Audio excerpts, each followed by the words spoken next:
Marry me, Elena." The words came out before he could stop them. Marcus said it like he was asking her to pass the coffee, like he was commenting on the weather, like it meant nothing at all. But it meant something. And the worst part was, she knew it meant something. He could see it in the way her hands tightened around the ceramic mugs, the way her smile cost her, the way she handed him the coffee and walked back to her desk like something inside her had just broken for the 302nd time. It was Friday morning. 10:47 a.m. The kind of time that felt arbitrary but also specific. The kind of time that would stay with her for the rest of her life. Marcus wiped the coffee ring off the counter. The break room smelled like burnt coffee and someone's forgotten yogurt container from 3 days ago. He did this every morning, cleaned the counter without being asked, fixed the printer when it jammed, reorganized the mugs so they were in size order. It was like he couldn't help himself. His hands had to be doing something. His mind had to be managing something, even if it was just a break room. His sleeve had yogurt on it. Blueberry. Sophie had knocked over her container that morning while he was trying to braid her hair. She had apologized 3 times. He had told her it didn't matter. He had been lying. Everything mattered now. And the terrifying part was that she was starting to notice. He laughed about something one of the interns had said. The laugh was easy. It was practiced. It was the thing that kept people from asking him if he was okay when he clearly wasn't. Everyone assumed that because he looked fine, he was fine. That had always worked. Until this morning. Until he made that joke. Until he saw Elena's face change. That night, Marcus sat at his kitchen table with Sophie asleep upstairs. The apartment was quiet in the way it only got quiet after 8 p.m., after the sounds of the city had settled into a steady hum, after the bedtime routine was done and the dishes were washed and he was finally alone with his thoughts. He held his phone in his hand for 20 minutes without opening it.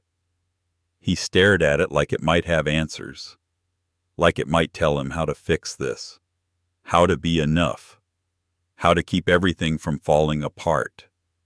The weight he'd been carrying had a name now. It had a deadline. 3 weeks ago, his friend Tom from HR had called him. Not officially, just a heads up. The kind of conversation that happened in quiet voices in empty hallways. The kind that was off the record but also completely official. "We're restructuring the department. Your name is on the list. You should know. You should start thinking about what comes next." Marcus had thanked him. He had acted like he wasn't terrified. He had hung up and gone back to his desk and stared at his computer screen for an hour without seeing anything. And then he had gone home and picked up Sophie and made dinner and helped her with homework and put her to bed and pretended everything was normal. He had been pretending for 3 weeks. The restructuring package would be fine. Not generous, but survivable. If he was careful. If he didn't spend anything on anything. If something else didn't go wrong. But something else always went wrong. Sophie's mother was in California. She had remarried. She had made it clear that extended custody wasn't compatible with her new life. His sister had her own mortgage and 2 kids in private school and was already stretched thin. His parents had retired to Arizona. He was alone. Completely and utterly alone. And now his daughter was picking up on it. He could feel the shift. The way she looked at him. The way she asked questions about money. The way her voice got smaller when she talked about her mother not calling back. He thought about Elena. The way she watched him. The way she brought him coffee on the mornings when she knew he was running late. The way she had defended him to the manager when the manager made fun of Sophie's purple horse drawing. The way she looked at him like she could see all the way through to the terrified person he actually was. For 2 years he had been in love with her. For 2 years he had been too scared to say it out loud. and then this morning he had said it as a joke, which meant he could take it back, which meant she could reject it and he could laugh it off and pretend it didn't matter, which meant he got to keep the safety of not being known. Except she knew. She had always known. He put the phone down and put his head in his hands and tried to figure out how to fix this. How to be enough for Sophie, and enough for his job, and enough for Elena. How to carry all of it without falling apart. He couldn't. He knew he couldn't. But he was going to have to try. Monday morning came too fast. He arrived late with yogurt on his sleeve. Again. This time it was strawberry. Sophie had been experimenting with what she called flavor expansion. She wanted to try every type of yogurt they sold at the grocery store before she decided which one was best. It was ridiculous and wonderful and completely like her. The office was in that Monday morning fog where nobody was quite awake yet. Elena was already at her desk. She was always already at her desk. She came in early and stayed late, and Marcus had never understood why, until he realized that some people build their entire lives around showing up for other people, whether those people ask them to or not. He said good morning. She said good morning back. He went to his desk and hung his jacket on the back of his chair. He could feel her watching him. He was starting to notice this about her, the quality of her attention. It wasn't the surface attention that most people gave. It was the kind of attention that meant you were actually seeing someone, all the way through. Tuesday was when it got harder. He was on a call with the Meridian Capital team when his phone buzzed. Sophie's school. He had already taken 3 calls from them that month. Forgotten permission slip. Needed to pick her up early because she wasn't feeling well. Now it was something about her acting out in class.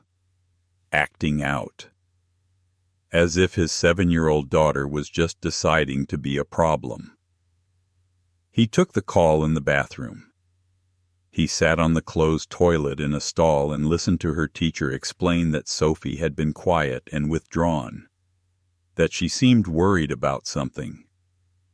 Kids her age could pick up on stress in the home environment.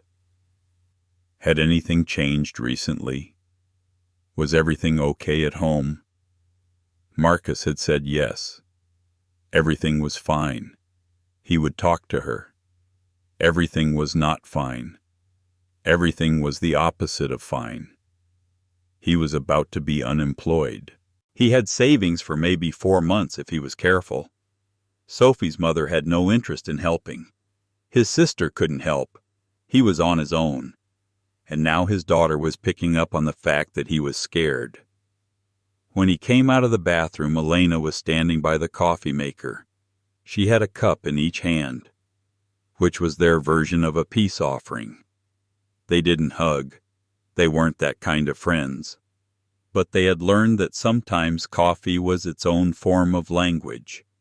Sometimes it was the only way to say I see you without having to actually say the words.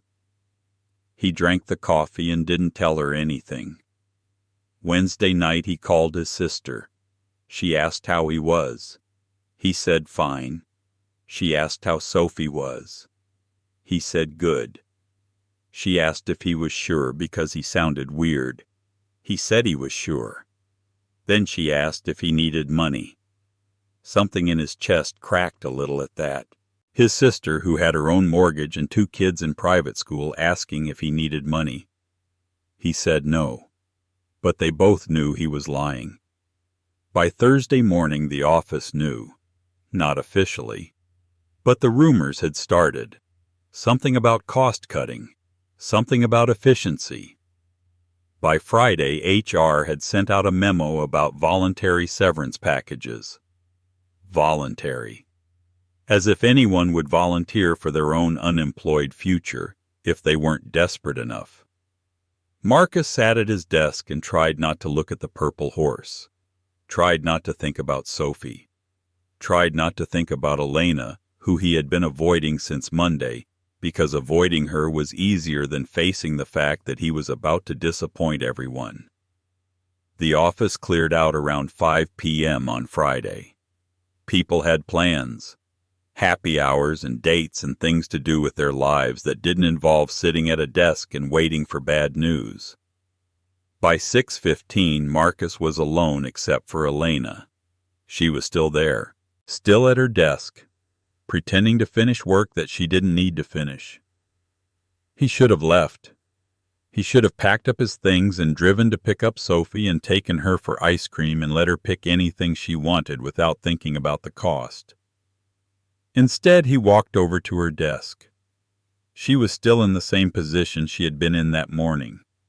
Her hands flat on the desk, her eyes on the screen, but they weren't reading anything.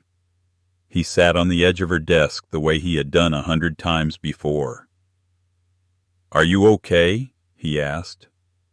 She said yes. He said he didn't believe her. And then she made a choice.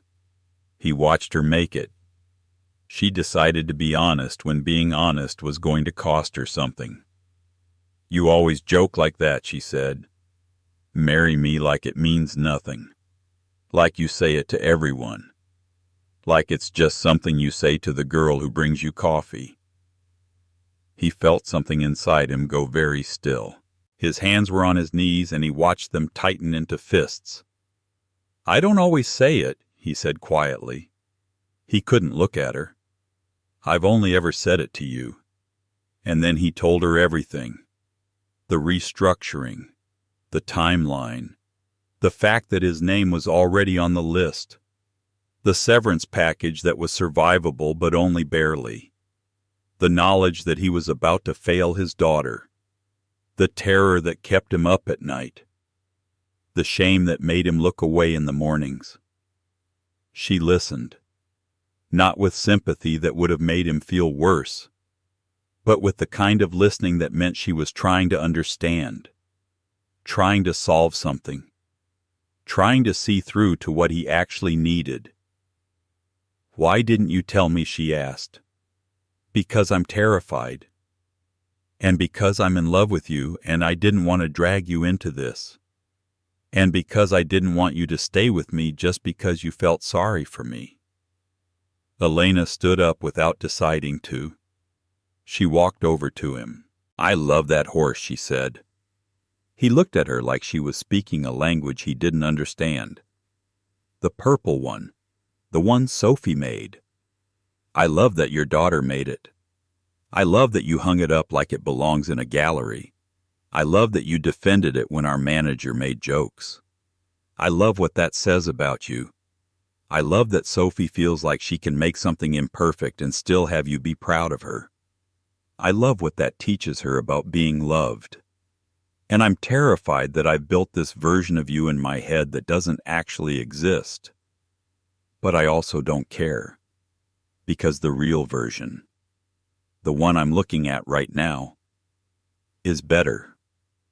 The real version is scared and trying so hard that I can see the edges of it. And that's the one I love." She took his hand. It was warm. His was shaking. "Come here," he said, and pulled her against him. She fit against him like something he had been missing without knowing he was missing it. They stood in the empty office with the lights of the city behind them, and for the first time in weeks, Marcus let himself believe that maybe it was going to be okay. They didn't leave the office until nearly 8 p.m. Elena asked about the details. He told her everything, the timeline, the severance numbers, the job search that hadn't started because he had been too afraid. She didn't just listen with sympathy. She listened like someone trying to solve a problem. "What do you actually want to do?" she asked, "if you're not doing this?" He hadn't thought about what he wanted in so long. He had been focused on survival, on keeping everything functioning, on not failing. "I want time," he said. "I want to pick Sophie up at 3 o'clock instead of 5. I want to help with homework without being exhausted. I want to be a father without fitting it into the margins of my real life. Elena said, "Then find that. Find a job that lets you do that. You're too good at what you do to waste it on a company that doesn't value you, and you deserve to have a life that isn't just survival." They sat in the office until his phone alarm reminded him that he needed to think about Saturday. Elena eventually said, "You need to tell Sophie, not tonight, but soon, because she already knows something's wrong. And when she finds out you've been carrying this alone, she's going to feel like she failed you somehow, like she was supposed to notice and help. Kids do that. They take adult problems, and they make them into their own failures." Marcus nodded. She was right. She was so right that it made him understand how much he had actually been in love with her. Not just because she was beautiful or brilliant at her job, but because she thought about problems the way he did. She thought about Sophie the way he did, like she mattered more than the convenient answer. Saturday morning came gray and cool, the kind of morning that felt like something was about to change. Marcus took Sophie to their favorite park. They sat on a bench, and he didn't talk for a long time. She waited. She was good at waiting. She was 7 years old and somehow already understood that some conversations needed silence before they could begin. Finally he said, "I have something to tell you, and I need you to listen without trying to fix it or feel bad about it. Can you do that?" She said yes. He said, "Daddy's job is changing. The company is restructuring, and I'm probably going to lose it. That means I don't have that job anymore. But it doesn't mean I'm leaving. It doesn't mean anything is wrong with you. It doesn't mean you did anything wrong. It means that sometimes things change and we have to be flexible and figure out what comes next." She was quiet. Then she said, "Are you scared?" He said yes. She said, "I'm scared too. But Mom says that being scared is how you know something matters. And you matter. And I matter. So maybe it's okay to be scared." And Marcus felt something inside him shift. His daughter, who was 7 years old, who he had been trying to protect from his own fear, just taught him something about courage, just showed him that she understood what this moment meant. Not as a failure, but as something real that matters because the people involved matter. He pulled her close and held her against him and let himself have one moment where he didn't have to be strong, where he could just be a dad who was terrified and grateful. Then he said, "There's something else. There's someone at work who I care about very much. Her name is Elena, and she cares about us, and I think we're going to spend more time together. Is that okay?" Sophie considered this with the seriousness she applied to everything important.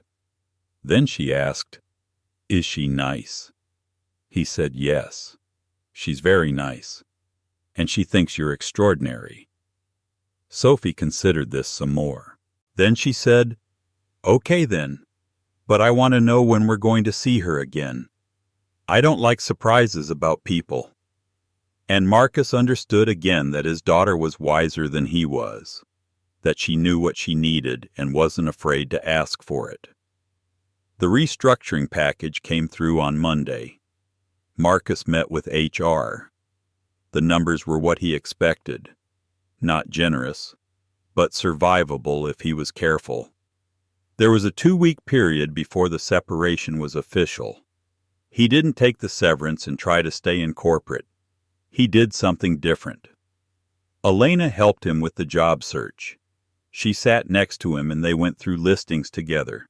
She asked what he actually wanted to do, what kind of schedule, what kind of work, what kind of company would respect his need to be a present father.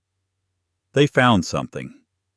A mid-sized tech company that specialized in infrastructure and systems. They were looking for someone with his exact skill set. The job paid less than what he was making now, but it had flexible hours. and they had a culture that prioritized work-life balance. The manager was a woman named Chen, who had 2 kids herself. In the job posting, she specifically mentioned that they understood their employees had lives outside of work. Marcus sent in his application. He got a response in 2 days. They wanted to interview him. The interview went well. Chen asked him directly, "What are you looking for in your next position?" He said, "I need to be able to pick my daughter up from school at 3 o'clock. I need to not work nights and weekends. I need to feel like I'm not failing at being a parent because I'm working too hard. Is that something you can offer?" Chen said, "Yes. We offer that because we believe people do better work when they're not constantly stressed about their personal lives. We found that parents who can pick up their kids are more focused, more creative, more present. We want you as a whole person, not just as a pair of hands." Marcus got the job. His last day at his old company came quickly. His department threw a small going-away thing. People said nice things. The manager told him he was a valuable contributor. His colleagues gave him a card everyone had signed. He packed up his desk. Elena helped him pack. Sophie's purple horse drawing came off the wall. It got wrapped carefully in bubble wrap. Marcus held it in his hands and thought about what it represented. His daughter's confidence that he would appreciate something imperfect. His willingness to display it proudly. Elena's recognition that this drawing meant something about who he was.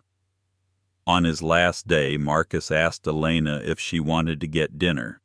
Not joking, not careless, just asking.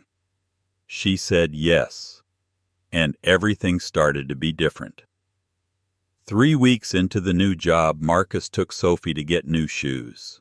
The old ones were falling apart, and Sophie had very specific opinions about what new shoes should look like. She had been thinking about this for days. She wanted shoes that were the color of a frog she had seen at the Natural History Museum. She was going to be a herpetologist or a systems engineer or possibly both. Elena came too. Marcus had mentioned to her in passing that they were going shoe shopping. He hadn't actually invited her, but he had said it in a way that suggested he wanted her to come. And she understood the invitation and said, "I would like that." Sophie walked between them with the purposeful stride of a child who knew exactly where she was going. Marcus walked with his hands in his pockets. Elena was slightly outside her own life, the way she always was in moments that didn't fit neatly into her world. But by the time Sophie had tried on 4 different pairs and rejected them on grounds that had something to do with whether they matched her vision for the future, Elena had stopped observing and started participating. She and Sophie debated the merits of the green ones versus the blue ones. Sophie explained with the patient authority of a child who had done the analysis that the green ones were objectively correct, because they were the color of a particular frog species she had seen, and because she planned to become a herpetologist or a systems engineer, or both. Marcus watched them interact. He watched Elena take Sophie seriously. He watched Sophie accept Elena into their life without drama or resistance. He watched his daughter ask Elena which shoes she would choose. He watched Elena say, "I think the green ones are perfect because they're the color of possibility." And Sophie nodded like this was exactly what she needed to hear. Later, when they were back at Marcus's apartment and Sophie was in bed, Elena and Marcus sat on the couch and talked about the day. Elena said, "She's remarkable." Marcus said, "She learned how to be honest from her mother and how to ask for what she wants from me. She learned how to love people by watching me love her. Everything good about her comes from somewhere. I'm just trying not to mess it up." Elena said, "You're not messing it up. You're doing the thing that's actually hard. You're showing up." You're being honest. You're teaching her that love isn't about being perfect. It's about trying and asking for help when you need it. Marcus took her hand. He said, I want you to be part of this. The everyday stuff. Not just the shoe shopping. The Monday mornings and the homework and the skinned knees and the bedtime stories. All of it. Elena said, I want that too. And they sat in the quiet of his apartment with the city humming beneath them, and they didn't talk about the future or make promises. They just sat together and let themselves have this moment where everything felt possible. 6 months later, Marcus was sitting at his desk at Aurora Systems on a Monday morning in May. The office was brighter than his old one. The light came through real windows. His desk had his name on the directory. There was a plant that Sophie had given him for good luck. She had made him promise he would keep it alive. He had kept the purple horse drawing. It was framed now. It hung above his desk next to a photograph of Sophie at the Natural History Museum, and a photograph of him and Elena at Sophie's school event. His job was good. It was challenging without being consuming. He picked Sophie up at 3 o'clock most days. Sometimes Elena was there waiting with them. Sometimes they went to get ice cream. Sometimes they went home and Elena helped Sophie with homework while Marcus started dinner. Elena had become part of their routine in a way that felt natural. She wasn't trying to be Sophie's mother, but she had become something that Sophie needed. Another adult who thought she was remarkable, who took her seriously, who showed up consistently. On this Monday morning in May, Marcus opened his laptop and started the day. He had 3 meetings scheduled. He had a project he was excited about. He had lunch planned with Sophie's school where he was supposed to pick her up at the normal time. He had dinner planned with Elena. None of this was extraordinary. All of it was everything. He looked at the purple horse drawing. He thought about Sophie at 7 years old, making something imperfect with the complete confidence that her father would be proud of it. He thought about Elena seeing that drawing and understanding something about what it meant. He thought about how his life changed because he finally chose honesty over protection. Some people carry their value in titles and credentials in the rooms they are allowed to enter. Others carry it in the child who trusts them, the woman who loves them, the person they became in order to be worth something to the people who needed them. The city doesn't measure the difference. But if you know how to listen, if you know what actually matters, the difference is everything.